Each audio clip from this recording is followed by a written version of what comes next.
want to tell you something this morning, something you probably don't know about me. About the age, how old was I? 12. About the age of 12, I became a slave. But you didn't know that. About the age of 12, I became a slave. Now, no, people didn't run into my house and capture me and put me in a van and send me off somewhere as exotic. But I was a slave nonetheless. At the age of 12, I had my first encounter with real anxiety. It was called middle school.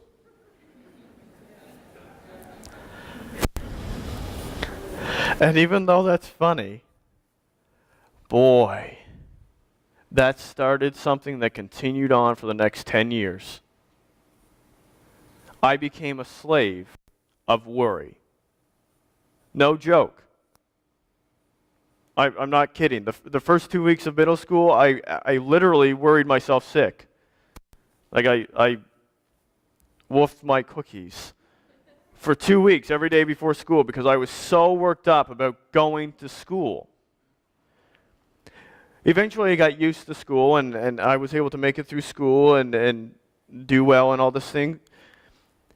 But I never got over, all throughout junior high and high school, I didn't get over this anxiety. Even when I was in Bible college, I still had this anxiety. And what I mean by anxiety is I don't mean I sat down and I thought about problems and I figured out solutions and I thought through all the details. I still do that. I'm talking about that sick feeling you get in your stomach. That time where it feels like something's just squeezing your heart. And your stomach is turning inside out, and it's hard to breathe, it's hard to focus, you lose sleep. For 10 years, I was a slave of worry. Everything I did, I tried to get away from it, and I couldn't. I tried planning schedules around, and I still worried. I tried doing my best in everything and praying about it, and I still couldn't. I still worried. I went to Bible school. I'm in Bible school. I'm studying the Bible. I'm reading these scriptures. I know all the scriptures. I know all these things. And still, every time a test comes up, every time a course comes up, every time anything comes up, I get this sick feeling in my gut. I tried everything I could think of to get away from it. I didn't want it. I didn't want to have it in my life. I wanted to get rid of it. I wanted to live without worry, but still, it controlled me. I was a slave to it. How many of you have ever seen Aladdin? Disney cartoon. Okay. It's like the genie. The genie in Aladdin. He's in this lamp, and whoever has the lamp controls him. He's a slave to it. If you know your Bible, you might know about the Israelites in Egypt. And they had spent hundreds of years in Egypt, and they were great, and that was their home. And then this new king came up, and he made them all slaves, and he made them work, and he made them slave and build these structures and bricks in the hot sun. And even though they didn't want to do the work, even though they didn't even want to be there anymore, they had to. They were not in control of their lives. They could not stop if they wanted to. They were slaves. Now, you guys, none of you in this room might call a lamp your home. None of you might, I doubt any of you could really relate with the genie. And probably most of you have never been in slavery like the Israelites. But you might be a slave to certain behaviors in your life. It might be some sort of addiction. It might be a behavior. Maybe you're a slave to sex. Taking whatever form that has in your life, maybe you're a slave to it. You don't want it to control your life. You don't want it to determine what you think and what you do and how you act. But no matter how many times you try to deal with it, it seems to keep coming back, and it keeps controlling what your next step is. It could be drugs. Maybe you have an addiction to drugs, and that could be alcohol. It could be marijuana. It could be smoking. It could be cocaine. It could be whatever it is. You try to get away from it, and you can't, and it continues to dominate your life. It could be you're obsessed with your appearance. You need to make money, and you need people to think of you a certain way. You need certain clothes, and you need to buy certain things. And even though you try not to go shopping or you try not to buy certain things at Walmart, you go and you see it, and you have to give into it. No matter how many times you want to stop, you give into it. Maybe it's a matter of gossip. Is you have this slave to gossip, and every time you want to just shut your mouth and stop it, you can't. Maybe you're a slave to bad relationships, where you want to find the good relationships, and you want to pour into those good relationships, but it doesn't matter. It always comes along, and you always give into it. No matter how much you want to avoid it, it has power over you.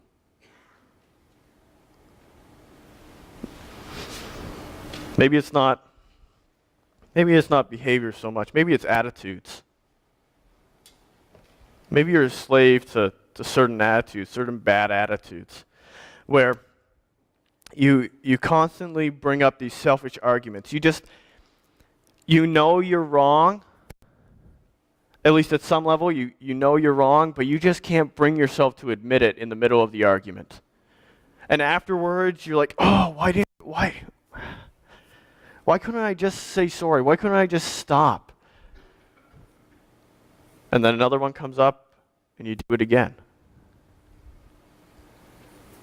Maybe it's this feeling that your priorities are all messed up, and you want to get them straightened out, but whenever the crunch comes, you always want to put other things, you always want to put yourself above the needs of others and the needs above what God has called you to. You got this selfish attitude, or you got this short temper, and you want to be able to control your temper so you don't get so angry and so mad at people all the time, but that almost seems to make you more angry. It has power over you. You try to stop, and you can't. You're a slave to it. Maybe you're a slave to this feeling of worthlessness, like you are just a failure, and you will never be able to do anything good, and you will never be able to accomplish anything, and there is no purpose to your life, and that just dominates you. Maybe, and it can take the form of insecurities, as someone will give you a compliment, and you can't even take the compliment because you know there's some kind of sarcasm in there, or you feel like there's some kind of sarcasm there. You're scared to build relationships because you are so insecure, and you're scared to try new things because you're so insecure, and you're so scared because you know that you're just a worthless failure. And you don't want to feel like that. You don't want to live with those ideas. You know they're not true, but you are still bound by those things, and you are a slave to them. Maybe you're a slave to your past. You've got something that you've done, and this guilt just seems to overwhelm you. You can't forgive yourself. You can't believe that anybody else would forgive you. You've broken the relationship. There's no way to fix it. And it just haunts you. Could be you're scared for the past to repeat itself. You build new relationships, you build new connections, but all of a sudden it takes a turn, and it looks like it's similar to the past, and you want to be able to move on. You want to get past your past, but you can't because you're a slave to it. It has power over you.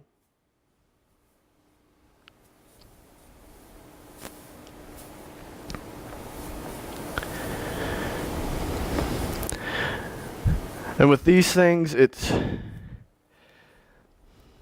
you can run, you can move, you can do all kinds of things, but you can't get away from it because it's inside of you. And the only way that you can actually get free from this thing is you need somebody to set you free. You need someone to set you free who isn't bound by the same thing you are. If you know your Bible in the Old Testament, they talk about a man like that. Actually, the majority of the Old Testament looks forward to his coming. There are predictions saying there will be one day someone will come that will set you free. One day someone's going to show up and he's going to change everything. One day someone's going to come and he's going to take that old slave heart of yours and change it. And they waited, and they waited, and they waited, and they waited, and they waited. And then something happened. In the book of Luke, the author records this announcement saying, he's coming. He's almost here. And if you follow his account, you see that this man that they predicted, this person they predicted, is born in the most humble situation. He's born in a barn. And really, to give it a little bit more perspective, I know we understand barns around here, but to give it a little bit different perspective, this is the same thing as this little baby that's going to set you free being born in a dumpster or a public washroom.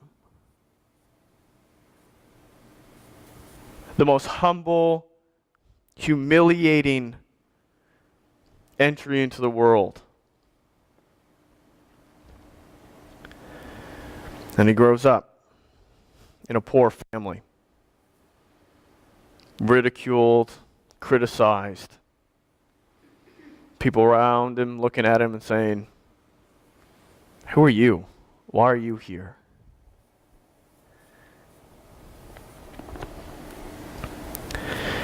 And when he's about 30, he finally stands up in front of a crowd and he's about to make his purpose public. He opens up the Old Testament and he starts reading, and he says, "The Spirit of the Lord is upon me, because he has anointed me to proclaim good news to the poor. He has sent me to proclaim liberty to the captives, freedom to the slaves." And he read it in such a way that, well, he wasn't just reading a book, but he was reading it as if it was him saying it to the people. And most of you, if not all of you in this room, know how the story goes. He says these words, and he continues to say these words, and he continues to proclaim that message. And after about 3 years, they take him, they're tired of him, they're frustrated with him, they're annoyed by him, they're threatened by him, and they kill him. And everyone's hopes seem to go down the tubes.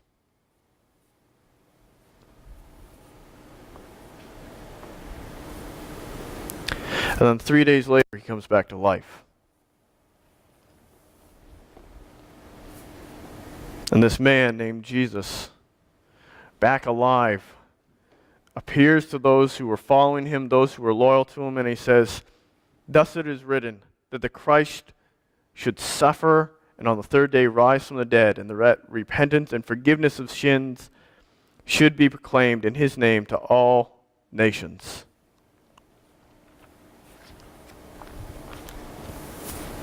Jesus died and came back to life to set you free. Now, I'm not entirely sure where we got this concept, but when we talk about someone dying and then living again, we automatically assume that it's some kind of, well, he's living in your heart. Oh yeah, they died, they passed on, but they're still alive in your memory. They're still alive in your heart. Okay, that's not what I'm talking about here, folks. Jesus did not die and then get some kind of wishful memory implanted into your heart. Perhaps let me put this another way. Jesus ain't dead. He's not dead and there's a memory floating around. He's not dead and there's a ghost floating around. Jesus isn't dead. He was, but he ain't no more. And this is why. This is why he isn't dead. We know that our old self was crucified with Jesus. in order that the body of sin might be bound and brought to nothing, so that we would no longer be enslaved to sin. For one who has died has been set free from sin. You catch all that? This was written by a man who knew Jesus, a man who lived during the time of the crucifixion. Our old self was crucified with him in order that the body of sin might be brought to nothing, so that we would no longer be enslaved to sin.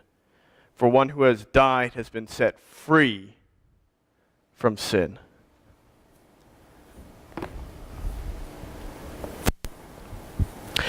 I don't know how you can misinterpret that.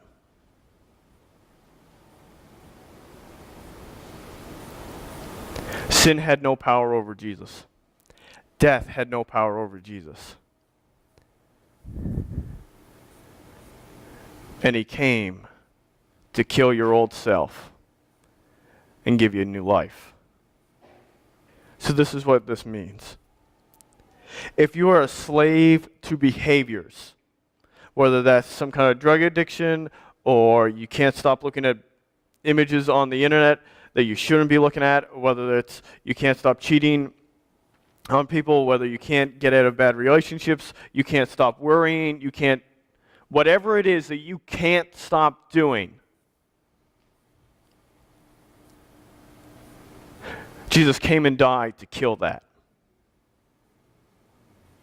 It's dead. It is no more. It has no power over you. You don't need it anymore. Whatever behavior it is that you have been enslaved to, you don't need it anymore. If you've been a slave to attitudes,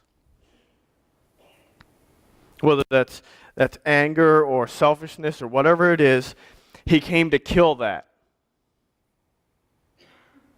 He died to kill it. To replace that pride and that arrogance and that selfishness with humility. So that that thing that is deep inside of you that swells up without you even knowing, without you having any control, he came to kill that. So instead of that thing happening naturally, humility can happen naturally. If you're a slave to this feeling of worthlessness, he came to kill that.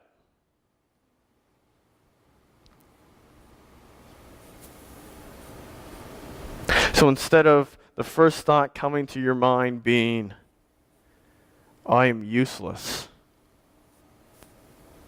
the first thought that would come into your mind every day would be, I've got a mission to accomplish for Jesus.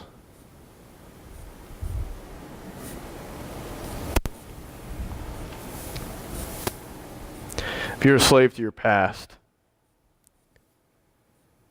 he came to kill that past. With such a forgiveness that says that you are forgiven, I forgive you. And such a powerful forgiveness that you can actually forgive other people too.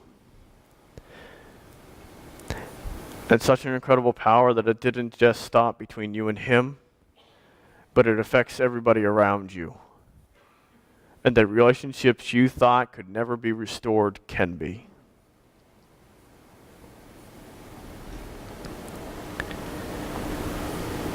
We do not have to be slaves anymore. Like Aladdin, setting the genie free, or Moses coming to the Israelites and setting them free. Jesus came to the slaves to set you free, so they wouldn't have power over you, so that you don't have to be bound by it, so that you don't have to be controlled by it, so that the first reaction of your heart is no longer selfishness and hate, and sin, but love and humility. That can be the first action and thought. Not just something you have to fight for. That can be your natural state.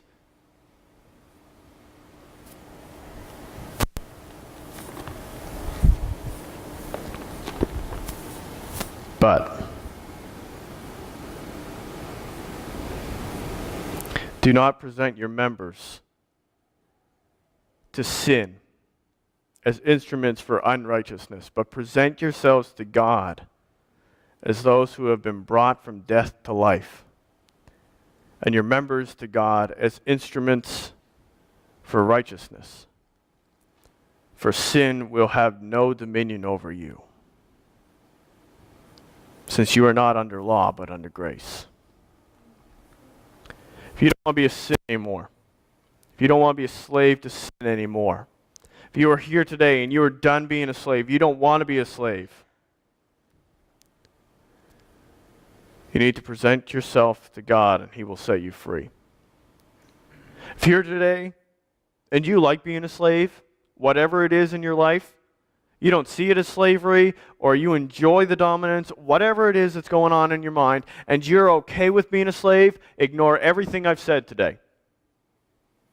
That's what you want. I can't help you. But if you don't want to be a slave anymore, this is what you got to do. You need to present yourselves to God for righteousness and let Him do the work on you. Because if you keep going back to it, and you keep going back to it, you're choosing slavery. For 10 years, I dealt with worry. And worry isn't the only sin that I've ever dealt with. I tried everything I could think of. I did everything. I read passages, I read scriptures, I did everything I could think of to deal with it. I just was bound by it.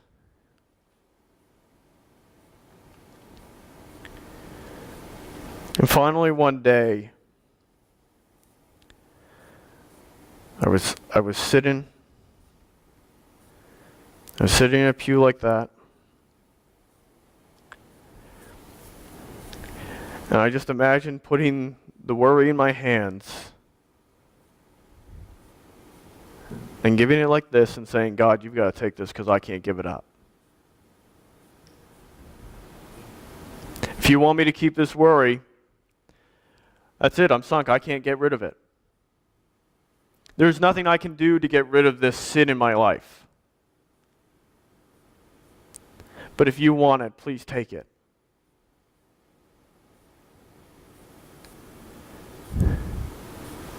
And all of a sudden, a shift happened.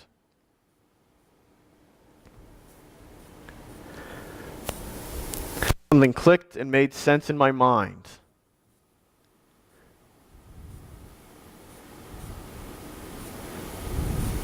And the worry was gone.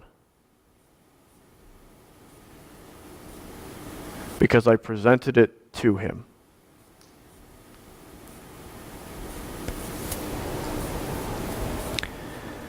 Now, I don't care if you've been a Christian for years, or if you're not a Christian here today, you don't follow Jesus, whatever your state is here today, this message is for you. If there is something in your life that you don't want to be a slave to anymore, there's one way to deal with it. And you need to present yourselves to God for righteousness and let Him set you free.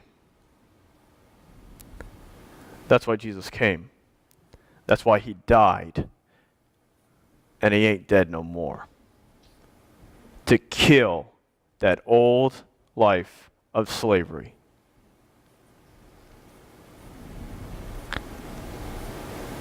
I'm going to ask Perry to come back up to the piano. And if he can just play over that I Need You Now. He's just going to play through the song a couple times. And if you want to be free today, I want you to come to the altars. Yeah, you can do it sitting in your seat. You can do it with nobody else. You can do it at home. Yep, you can do all that. And this isn't so I can count you and I can be like, look how great our church is doing.